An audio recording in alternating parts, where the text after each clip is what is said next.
অ্যামাজনের গহীন অরণ্যের থেকেও ভয়ঙ্কর আর সমুদ্রের তলদেশের থেকেও বেশি আতঙ্কের জার্মানির ব্ল্যাক ফরেস্ট। দিনের আলোতেও কেউ সাহস পায় না সেখানে পা রাখতে। সূর্য উঠলেও যেন আলো সেখানে পৌঁছাতে ভয় পায়। গাছের ডালে ডালে জমে থাকা কালো ছায়া আর প্রতিটি পাতার ফাঁকে লুকিয়ে থাকা এক অজানা চোখ যেন চুপচাপ তাকিয়ে থাকে কার আগমন হলো সেই খোঁজে। এখানে অদ্ভুত সব প্রাণী দেখা যায় যাদের অস্তিত্ব বিজ্ঞানের কাছে আজও রহস্য। কে জানে, হয়তো তারা প্রাণীই নয়, আত্মার মতোই অদৃশ্য ভয়ঙ্কর কিছু। জানেন কি, এই জঙ্গলে যারা প্রবেশ করেছে তাদের মধ্যে মাত্র 30% জীবিত ফিরে এসেছে।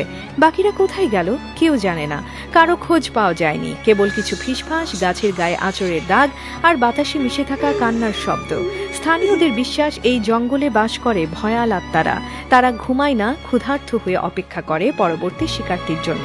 গাছের নিচে দাঁড়ালে পায়ের নিচে জমে থাকা পাতার স্তূপ যেন হঠাৎ নড়ে চড়ে উঠে আপনাকে টেনে নিচে নামিয়ে নিতে চায়। কেউ কেউ বলে রাত নয়, দিনেই সবচেয়ে বেশি বিপদ, কারণ আত্মারা তখন সবচেয়ে বেশি সক্রিয় থাকে। জঙ্গলের নির্জনতায় হঠাৎ শোনা যায় হাসির শব্দ। একটা নয়, অনেকগুলো কণ্ঠস্বর, যেন কেউ খেলতে ডাকছে, আবার কেউ মৃত্যু। একজন বৃদ্ধার গল্প শোনা যায়। তার ছেলে গিয়েছিল কাঠ কাটতে, সকালে গিয়েছিল আর ফিরে আসেনি। খোঁজ করতে করতে গভীরে গেলে দেখা যায় তার কাটা কাঠ ঠিকই পড়ে আছে, কিন্তু সে নেই। শুধু একটি কাটা চিহ্ন যা গাছের গায়ে তাজা রক্তের মতো লাল। আরেকজন পর্যটক, তার ক্যামেরা পাওয়া গেছে এক ঝর্ণার ধারে। ক্যামেরার স্ক্রিনে সেই যে দৃশ্য ছিল তা কেবল এক কালো ছায়া, মানুষের মতো, কিন্তু মুখ নেই। কি সেটা ছিল কেউ জানে না। দিনের বেলা হঠাৎ করে কুয়াশা ঘনিয়ে আসে, আশপাশ কিছুই দেখা যায় না।